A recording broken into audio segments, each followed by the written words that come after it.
অসম জাতীয় পৰিষদৰ লুৰিণজ্যোতি গগৈক মই চিনি নাপাওঁ। মই জাতীয় পৰিষদৰ লুৰিণজ্যোতিক চিনি নাপাওঁ। কংগ্ৰেছৰ লুৰিণজ্যোতি গগৈকহে জানো মই। আৰু আপোনালোকে জাতীয় পৰিষদৰ লুৰিণজ্যোতি গগৈক নুসুধিব, তেওঁ অতীত হৈছে। কংগ্ৰেছৰ লুৰিণজ্যোতি গগৈৰ কথা যদি সোধে মই ক'ব পাৰিম। লখিমপুৰৰ MLA আৰু কংগ্ৰেছৰ প্ৰাৰ্থীগৰাকীৰ PA দুজন ভাই ককাই। এতিয়া আজি মই দিছোঁ ছ'চিয়েল মিডিয়াত চাব, তেখেতৰ PA মানে উদয় শংকৰ হাজৰিকাৰ PA আৰু লখিমপুৰৰ বিধায়ক মাধৱ ডেকাৰ PA দুইটা ভায়েক ককাই একেটা ঘৰতে বাস কৰে। দুজন ভায়েক ককাইক একেটা ঘৰৰ এখন চোতালত থাকে।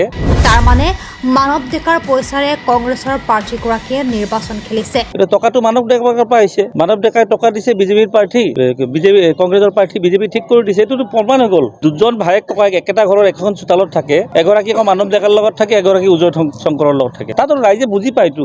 বৰপেটাত মোৰ প্ৰতিদ্বন্দ্বিতা ফণীভূষণ চৌধুৰীৰ সৈতে হ'ব। ফণীভূষণ চৌধুৰী CPM আৰু কংগ্ৰেছ দল ইয়াতে তৃতীয় চতুৰ্থ স্থানত বৃহৎ ব্যৱধানত থাকিব। মই নকওঁ জয় পৰাজয় মই আৰু ফণীভূষণ কৰিম, কোনোবা এগৰাকী খুব কম মাৰ্জিনত কৰিব। বৰপেটাৰ হাউলিত এই মন্তব্য নিৰ্দলীয় প্ৰাৰ্থী দুলু আহমেদৰ। সঁচা কথা এইটো আৰু তাত আৰু সুধিব লাগে। মুখ্যমন্ত্ৰী ইমান বাৰে বাৰে কৈছে, মুখ্যমন্ত্ৰীৰ ওপৰত কোনো গোচৰ দিয়া নাই। মইতো 60% কমেই কৈছোঁ আৰু বাঢ়িবহে এই তালিকাখন। এতিয়া মই যিগৰাকী লখিমপুৰৰ প্ৰাৰ্থীৰ কথা কৈছিলোঁ, উদয় শংকৰ হাজৰিকা, বিজেপিৰ প্ৰক্ষেপিত প্ৰাৰ্থী ক'লোঁ। এতিয়া আজি মই দিছোঁ ছ'চিয়েল মিডিয়াত চাব, তেখেতৰ PA মানে উদয় শংকৰ হাজৰিকাৰ PA আৰু লখিমপুৰৰ বিধায়ক মাধৱ ডেকাৰ PA দুইটা ভায়েক ককাইক আৰু একেটা ঘৰত থাকে। এতিয়া টকাটো মানৱ ডেকাৰ পৰা আহিছে। মানৱ ডেকাই টকা দিছে বিজেপিৰ প্ৰাৰ্থী, কংগ্ৰেছৰ প্ৰাৰ্থী বিজেপি ঠিক কৰি দিছে। এইটোতো প্ৰমাণ হৈ গ'ল। দুজন ভায়েক ককাইক একেটা ঘৰৰ এখন চোতালত থাকে। এগৰাকী আকৌ মানৱ ডেকাৰ লগত থাকে, এগৰাকী উদয় শংকৰৰ লগত থাকে। তাতো ৰাইজে বুজি পায়তো। এই 60% এইবিলাক পৰি আছে। লাহে লাহে ওলাই আছে কথাবোৰ। তাত চেকখন আহি গ'ল, চেকত তাত এমাউণ্ট লিখা আছে। মুখ্যমন্ত্ৰীয়ে তদন্ত কৰিম বুলি কৈছে যে সংস্থাৰ জৰিয়তে তদন্ত কৰিম। তদন্ত কৰিলেতো চব ওলাই পৰিব। চেকখন কোনে দিছিলে, ক'ত দিছিলে, কেনেকুৱা টকা লৈছিলে, কোন হাৱালাত গৈছিলে।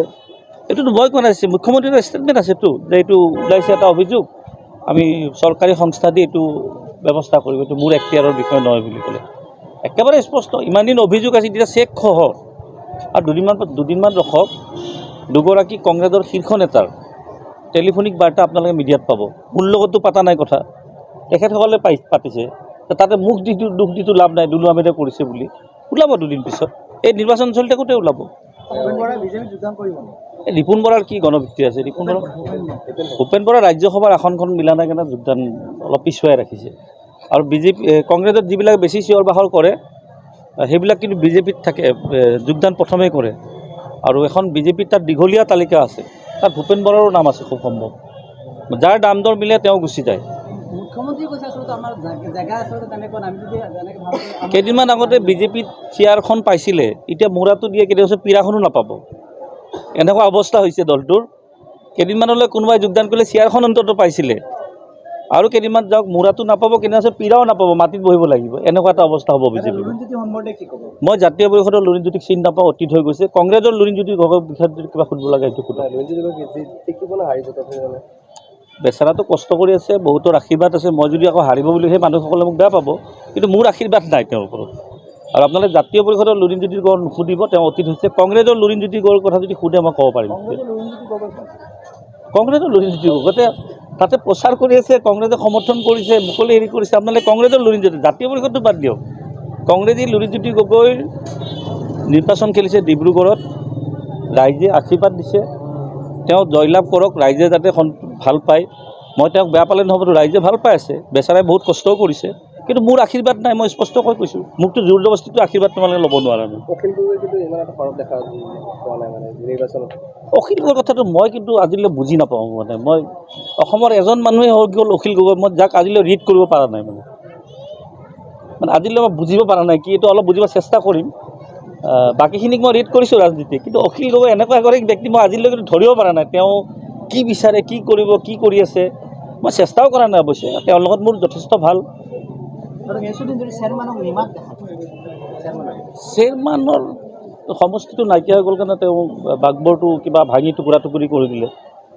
গতিকে চেয়াৰমেনৰ সম্পৰ্কে মোৰ ইমান বিশেষ ক'ব লগা নাই, কাৰণ তেওঁৰ লগত মোৰ ধৰি লওক ভাল ঘনিষ্ঠতা এটা আছে। গতিকে তেওঁক ক'ত কিন্তু দেখা নাই, মই চেয়াৰমেনক কিন্তু প্ৰচাৰতো দেখা নাই, ক'তো দেখা নাই।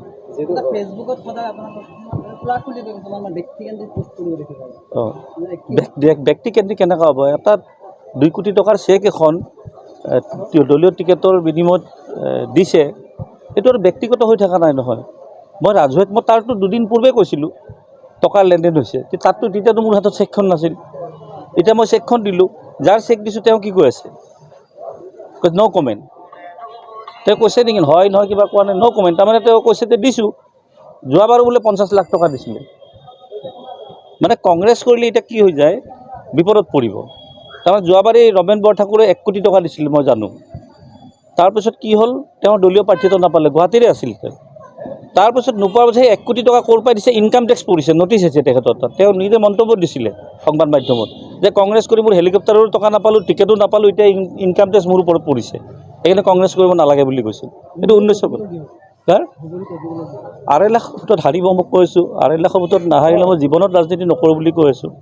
2.5 লাখ হয়তো 3য় স্থানত যাব পাৰে, মই নিশ্চিত নহয়, কিন্তু 2.5 লাখ ভোটত হাৰিব।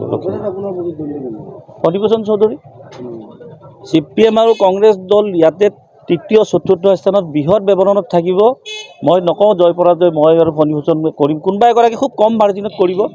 ইতিমধ্যে বিজেপিৰ সভাপতিয়ে কৈছে যে আমি 80,000 ভোটত জয়লাভ কৰিম। 20 লাখ ভোটাৰ থকা সমষ্টিত 80,000টো খুব কম। বেলেগতো 6 লাখ 5 লাখ বুলি কয়, বৰপেটাত কিয় 80,000? অলপ মই এতিয়াও নকওঁ, মোক আপোনালোকে খালি মই নমিনেশ্যন দিয়াৰ পাছত প্ৰচাৰটোত নামিলে আপোনালোকক ধৰি লওক ৰিজাল্টৰ 5 দিন পূৰ্বে মই আপোনালোকক কৈ দিম যে ইয়াত কোন জয়লাভ কৰিব, কোন নকৰে। 5 দিন আগত কৈ দিম।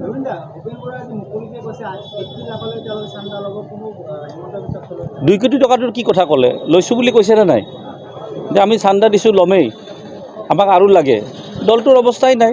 কিন্তু চান্দা লোৱা ডাঙৰ কথা নহয়, চান্দাটো ক'ত খৰচ কৰিছে সেইটো সোধক আপোনালোকে। চান্দাটো ৰাজনৈতিক দলক লাগিবই। এটা দল চলিবলৈ হ'লে চান্দা লাগিব, ডনেশ্যন দিবই লাগিব কোনোবাই।